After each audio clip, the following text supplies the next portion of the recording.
Redeemer lives, and that at the last he will stand upon the earth, and after my skin has been thus destroyed, then in my flesh I shall see God, whom I shall see on my side, and my eyes shall behold, and not another. My heart faints within me. So we want to take a look on this phrase, no? My Redeemer lives. All right, that means to say we can get a lot of hope. Even when you are suffering darkness, then you see now there is a glimmer of hope, knowing that our Redeemer lives. Right? What does it mean? So I want you to notice three things. First, when Job calls for a Redeemer, that means that he is experiencing what we call the deepening of his faith. Yung kanyang faith na pinapalago ng Panginoon. Job chapter 9 verse 33, the Bible says, there is no umpire, there is no daysman between us who might lay his hand on both of us. So in this case, Job was asking for someone to stand as a what? You know that word daysman? It refers to a mediator. Parang kung sa sport, parang in this situation, parang nakikita ni Job na kailangan ng mediator. Parang yung referee. Diba sa boxing? Diba? Habang karap niya yung kalaban na kailangan ng referee na magpapatupad ng rules. If somebody is playing against the rules, dapat magpagitna ang referee. In this case, dahil nga nagasuffer siya, and he know that he is innocent, so that's why Job is looking for a Redeemer that will mediate, na magpagitna, na magkapatupad ng batas or ng fairness, what we call it in a game. Totoo man, pag ang game walang referee, ano kaya mangyari? Na each one will play with his own rules. Di ba magkagulo? Alright? So in other words, we need to remember, if you have the Lord, and if the Lord liveth, then we must expect that we would live in fairness, in fair. Okay? Wag yung maging pinagusto. No?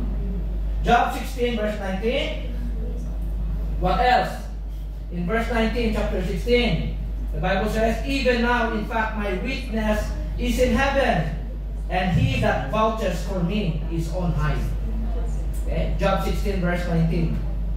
So in this case, because the Lord is, or the Redeemer lives, then Job is actually asking for a witness. A witness which is in heaven. Ang witness, kapag ikaw ay ginakusar ka, your witness will stand behind you and say something about you. Right? So in other words, if an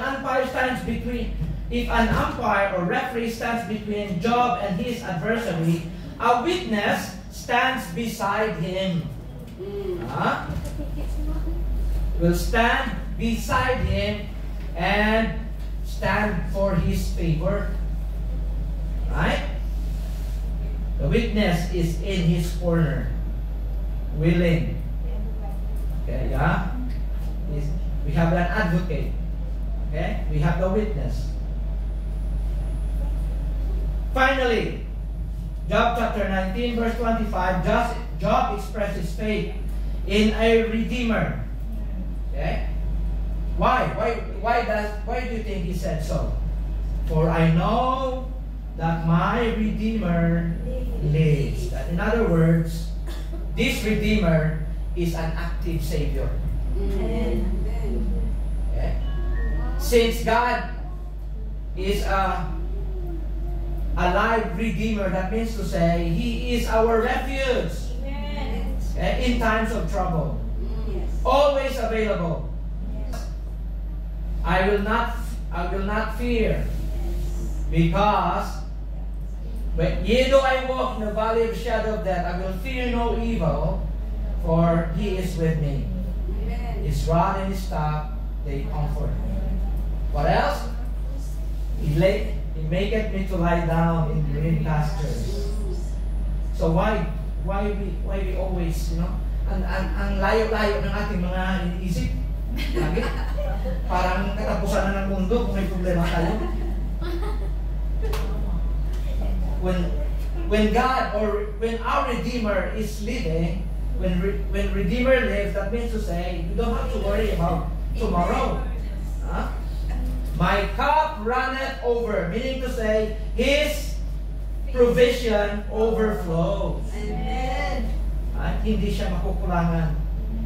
Kaya nga, kagaya sa ating mga experience, sa tuwing may pangangailangan tayo, nandun yun. Akala mo lang wala. Mayroon talaga. Alright? Provision of God always come on time.